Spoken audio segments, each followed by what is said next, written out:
আসসালামু আলাইকুম। ফাজলে হজ হইতে পড়াইতেছে। রাসূলুল্লাহ সাল্লাল্লাহু আলাইহি ওয়াসাল্লাম নিজেরও আপন ও সমস্ত উম্মতের পক্ষ হইতে কোরবানি করিয়াছেন। সুতরাং উম্মতের জন্য শোভনীয় হইল নিজে কোরবানি সহিত রাসূলুল্লাহ সাল্লাল্লাহু আলাইহি ওয়াসাল্লামের পক্ষ হইতেও একটি কোরবানি করে। হযরত আলী রাদিয়াল্লাহু আনহু সর্বদা নিজের জন্য একটি ছাগল কোরবানি করিতেন এবং রাসূলুল্লাহ সাল্লাল্লাহু আলাইহি ওয়াসাল্লামের পক্ষ হইতে একটি করিতেন।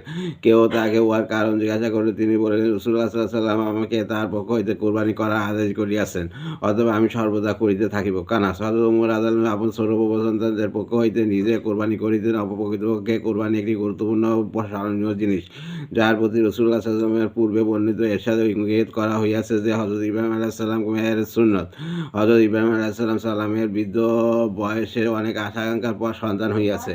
আর যখন সেই সুযোগ্য সন্তান দেখার মতো কেউ এমন হইল, যাহাকে দেখিয়া পিতার রূহ পর্যন্ত তরতাজা হইয়া যায়, এমন দশায় তাকে জবাই করিয়া দেওয়ার ইঙ্গিত করা হইল, যা প্রকৃতপক্ষে হযরত ইব্রাহিম ও ছেলে হযরত ইসমাঈল আলা নবিয়্যিনা ওয়া আলাইহি সালামের উভয়ের জন্য অত্যন্ত কঠিন পরীক্ষা ছিল।